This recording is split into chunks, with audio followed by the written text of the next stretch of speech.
Congressional stocks trading. The report for 2024 came out. Talk to us. What's going on? So this comes from Breitbart and Unusual Whales. We'll pull up the first story here. Congressional Democrats' stock portfolio spiked 31% in 2024. But it's not just one side. We could sit here and just bash the Democrats. This is a problem that's on both sides because it turns out that the person, and we'll get to a chart that shows this in just a minute, but the person that had the largest stock trade, well, we'll go to that. Can we go to the chart? Boom. Yeah, let me zoom this in because my eyes are bad and I can't see that so well, guys. I'm sorry. I'm old now. It's okay. The person who had the highest return on their stock portfolio in 2024 was actually a Republican, David Hauser. His stock increased by 149%. Weird. In fact, according to the report from Breitbart, the Democrats, just on the Democrat side, their stock portfolios increased by 31% in 2024, which outperformed the S&P 500. The biggest offender in the Democratic Party was from right here in Florida, Debbie Wasserman Schultz. Her portfolio spiked 142%. Here's where it gets interesting. Wasserman Schultz sits on the Environment, Manufacturing, and Critical Minerals Subcommittee. This year, she bought shares in Hekelia Mining Company, which peaked at 45%. So on the same committee that oversees mining, she also buys mining stocks. And she also happens to sit on the House Appropriations Subcommittee on Military Construction. But she also bought shares in Viasat, which is a military company. That stock rose by over 41% after her purchase. Well, dude, how lucky are these people, huh? I mean, at this point, we all can see what's going on. These people are they're sitting on subcommittees, they're making policies, then they're investing in companies that these policies affect. And this isn't just like a right or left issue. They're all involved. Everybody is against it. When it comes to being involved, both the right and the left are involved, but both the right and the left also are against it. According to a poll, 86% of Americans found, including 87% of Republicans and 88% of Democrats, as well as 81% of independents, supported barring members of Congress and their families from trading stocks. Isn't that crazy? 80% of people agree on this. We can't agree on anything. These two argued over centimeters today, over who's taller than the other. Yet we can all agree that we want to ban members of Congress from trading in stocks and their family members, and yet nothing gets done about it. Yeah, because they make the law. Go ahead. They make the law. What do you expect? But it should be illegal. I know, because but- what the hell? What do we even do? But yeah, they make the law. no, we make the laws. Does anybody forget that we're supposed to be the ones that are making the laws? We are. Do we not We have vote a for voice? these people. Yeah, of Well, course that's we the do. problem. The only way we we have get to to call make the them. laws is by voting for people to go and make the laws on our behalf. And right now, you look at these charts, it is not illegal for members of Congress to trade individual stocks. So if you're a member of Congress, regardless of which party you're in, and you're not on that list for this year, you're retarded. Because Or you have why morals. are you not taking the option? Or you Okay, have yes, morals. obviously you could have morals. And for anyone who opted not to trade based on insider information they get in Congress, good for you. Like, you're a good person. But if your goal is to just make profit, why aren't you? Seize the opportunity to do the thing that everyone hates, but you get away with because it's not illegal. How common is this? You're, to my knowledge, you're the only person that's lived in another country besides the rest of us. How common is this in other countries where members of government are creating policy that then they can go and buy stocks on that policy affects? I can't think of any country that doesn't do it. Not only stocks, they will buy property. They will invest in companies. They will buy companies. Like when you you have the dog watching over the barbecue. You know what I mean? That's what it is. That's so funny. And there's nothing like the only way to stop this is we will have to replace the whole Congress. Yes. And have them promise that they're gonna pass a law before they go in. It's so enticing, though. Like, how But do you you can't, not like, do that?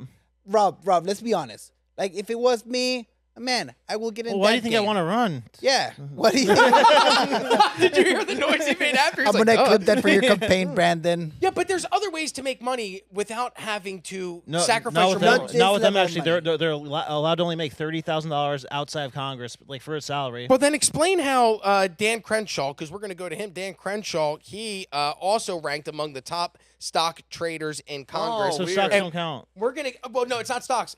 A book deal.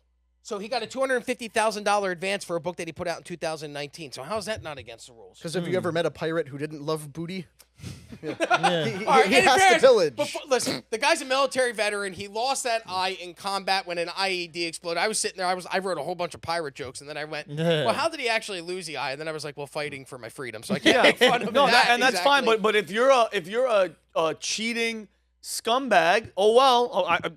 Listen, I'm a veteran as well. I mean, I didn't get nothing blown up in my eye. But if those are your morals and you're doing stock trading and you're number one, and it's like, come on, man, you're taking advantage of the same system that you were out fighting for. Like I don't like that shit. So That's not if you cool. become an insider trader and a war hawk, the credibility That's where you people get get hurt. out of your military service, Yeah, I'm sorry. evaporates like I that. love that you said that, Yeah. Connor, because I've seen you know people. what? He got an IED blown up in his face in service to his country. I would respect the hell out of that guy for the rest of his life if he didn't then go into Congress and say, yeah, we got to be boots on the ground in the Middle East again. Yeah. We got to be supporting Ukraine. And Yeah. it's because he's up to his eyeballs in Well, eyeball. He's up to his eyeball. Eyeball. Well, you definitely did that on purpose. Do we all disagree that we maybe should have boots on the ground in the Middle East? No, we shouldn't have a single boot on the ground. We don't care about the We Middle should have East. boots on the ground in Venezuela. Brandon, we should have Robbie. We zero boots anywhere. But you know what we say? Hey, and look like directly into their face. We will nuke your ass. We will blow your ass up. Don't. If anything happens With pig here- blood. Yeah, with pig blood. Don't do nothing. You're so funny. Nothing here. Like we're warning everybody. Nothing comes here. Anything happens here, it's a wrap. I don't want no more.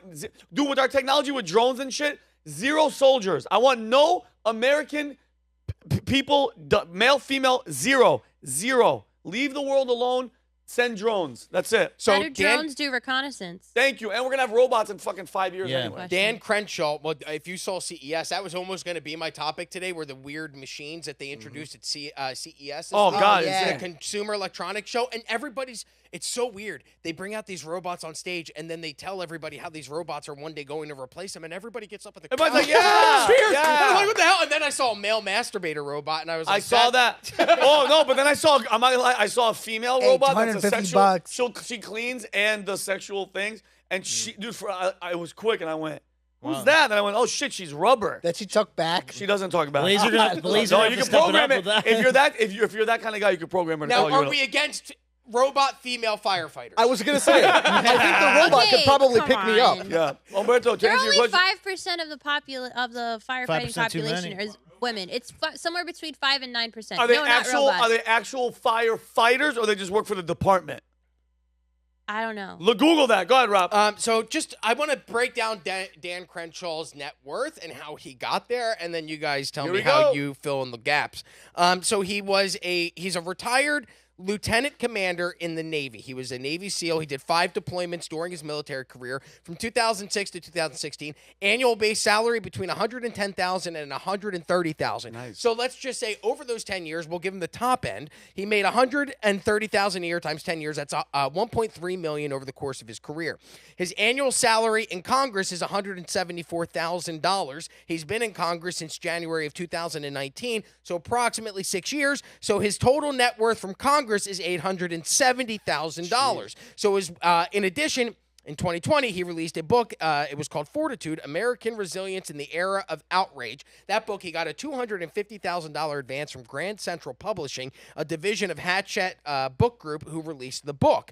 His total salary, $1.3 million for the salary for the Navy, $870,000 from Congress, and $250,000 in book sales or book royalties.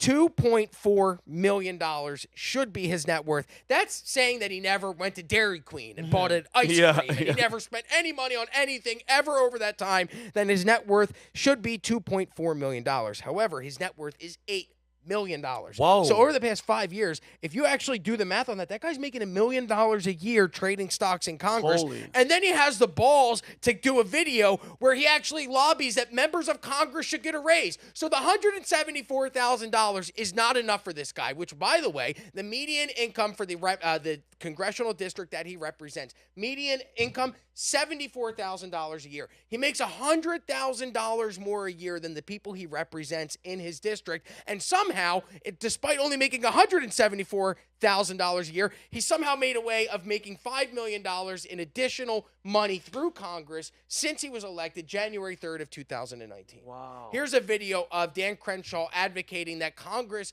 should actually get a pay raise as if they're not already getting enough money as it is.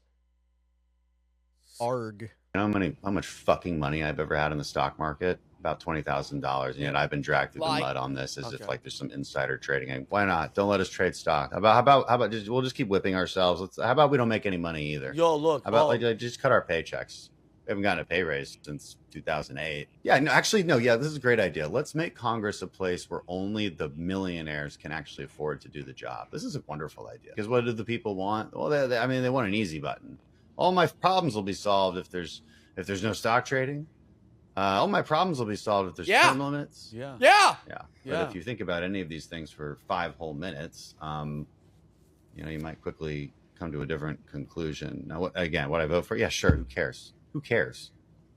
Like it doesn't matter to me because I don't have any fucking money to put in the stock market. That's Oh, really? such a bold Unlike What the a- bullshit, what a unlike liar. the bullshit headlines that have been written about me. Oh, he's Oh, so dude, arrogant. yeah, you know what? Seems very bitter and defensive, Dan.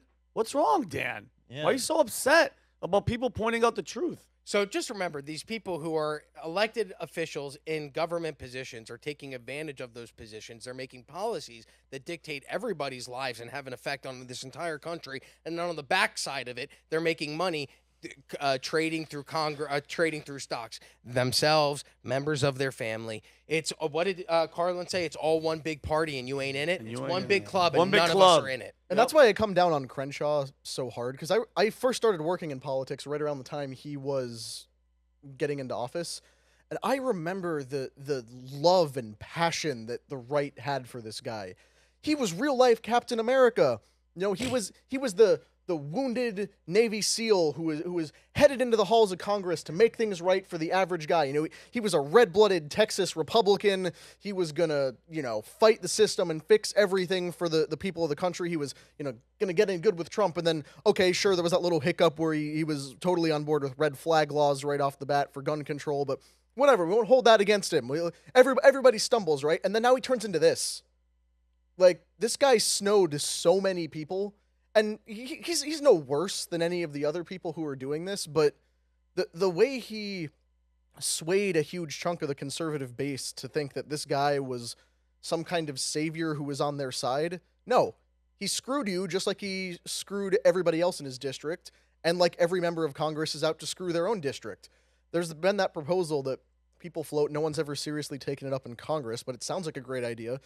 The individual salary for a congressman should be no higher than the median income of their district. Yes. Oof, I don't know about that. And Why not? And if Nobody would do it. yeah, of course not. But Perfect. Perfect. Let's get No, people who think- are doing think- it for the think right that, reasons. Think that through, though. You have to have 2 houses if you're in Congress. Like, you have to live in D.C. and in your home okay, district. there can be housing solutions. but, Yeah, like, and do you the whole think that thing- they're really paying for their flights back and forth and their Absolutely meals? not. They All get- of that is no. covered So- by your tax And dollars. how much did you say the average the salary? $74,000. If 174,000 for is the like the average member congressional- of Congress, yeah. If that's not enough to afford to live in a city, then that's the reason to make our government address how much it costs to live somewhere. Yes, if you can't rent an apartment on a salary of $174,000 a There's a year, problem. where are you living? Yes. What is wrong with our And we're not capital? including going back and forth to DC in that scenario. But yeah, if you can't live in Texas and live off the $174,000 that you're making in Congress, then that says something about the policies in that area. Because if you can't afford it, how can the person that makes the average $74,000 a year be Yeah, able to afford it? what would anybody on this panel do to make 174K a year? Do you know what most of us in this studio would do to make 74K? Of like, forget the 100. Like, let's just boost that, because that would be great for those of us who rent and those of us who are trying to start families. Like, everybody is having a hard time affording a place to live. It's not good. The inflation has been tanking us since COVID. The Biden administration with the economic stuff they've done has screwed so many people. And Congress sits there and tells you, oh, you're not paying us enough. Do you know how hard it is to live in? I don't care if you live in like low-income migrant tenements if you're serving in Congress. If you're making that much money and you're not able to afford to live there, that's kind of your problem. When people first started serving in politics for the U.S. government, it was not a full-time job. It was much like, remember baseball players back in the 30s, 40s, and 50s? They would go and deliver ice in the offseason. They'd have real because playing baseball wasn't the way that they made a living. That has obviously changed, but this ain't sports. This actually has real-world ramifications. And so we went from part-time jobs to now full-time careers, now selling out our country, selling out our fellow man, selling out the districts that we represent, so that we can make money. You know, I heard the other day. So it was actually Tony who said this. It might surprise you, but he said that it takes an average of 80 people to call their congressional representative to get them to change a policy or to get them to vote differently on a policy. So it takes like such a minuscule amount of people to just put pressure on the congressman to make something happen. So like if a couple hundred people call them about an issue, like your congressional representative, you can move mountains with that. Yeah, but did you see the new poll about what Gen Zers? They can't be on phone calls. They cannot be on phone calls because they get anxiety. Yeah, they see a Can I phone. text my congressman? Yeah. I'll slide into the DMs. That only works if you're Matt Gaetz. Yeah. Oh, come on! Hey! Allegedly. Yeah, allegedly. So if you like this clip, click right here. And if you want to see more like it, click right here. Stay angry, Patriots.